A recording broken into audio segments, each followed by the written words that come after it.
Well, it's looking less likely that a stimulus deal will actually be passed before Election Day, even if the two sides can come to an agreement. For the latest on those talks, I want to bring in Mitch Rochelle, founding partner at Macro Trends Advisors. Hi, Mitch. Thanks so much for joining us today.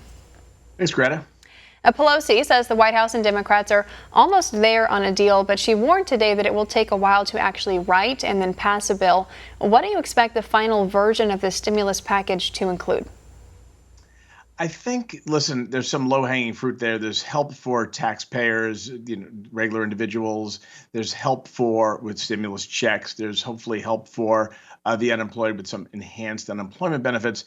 I think small business is what really needs it the most, quite honestly, and hopefully they can leverage the unused paycheck protection money to some degree and then add to it and get some loans or some facilities for small business. But the two sticking points, I think, are going to be the funding for state and local government. That is something that the Democrats desperately want.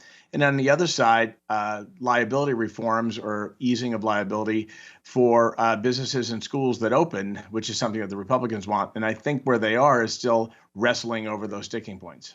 Now, weekly unemployment claims did fall to the lowest level amid the pandemic last week. I want to point out something, though, for our viewers. Americans have 26 weeks of eligibility for unemployment, and they're now getting 13 weeks additional under the Pandemic Unemployment Assistance Program that was passed in the CARES Act. We now, though, are 32 weeks into this pandemic-induced recession. How much would a stimulus bill actually help those who have already burned through their unemployment benefits?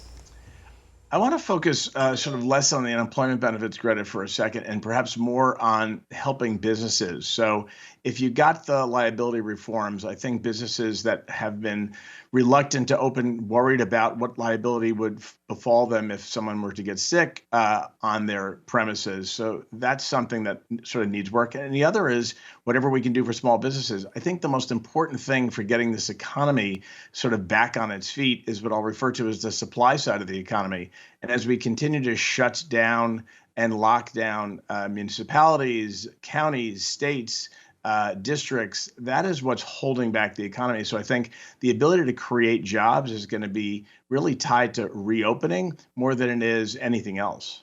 And tonight, we do get to see President Trump and Joe Biden take to the debate stage one final time before the election. The economy is not officially on the topic list for tonight, but it's likely to come up during their discussion about COVID-19.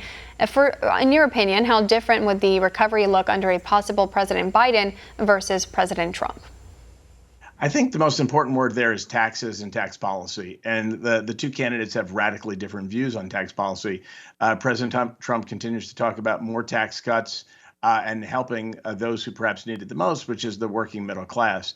Vice President Biden, former Vice President Biden, talks about tax cuts only on the quote unquote wealthy, which are those who make over $400,000 a year.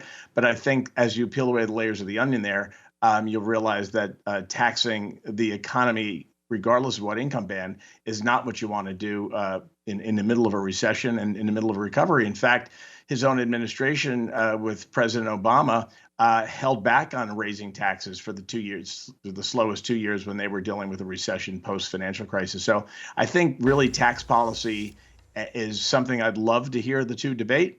And the question is whether or not we'll hear it. But I think that that's really the meat and potatoes of how we get this economy jump-started. All right, Mitch Rochelle, founding partner at Macro Trends Advisors, joining us to discuss stimulus and the economy amid the pandemic. Thanks so much for coming on the show today.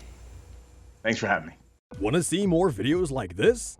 Visit OANN.com for immediate access to all the clips you've been waiting to see.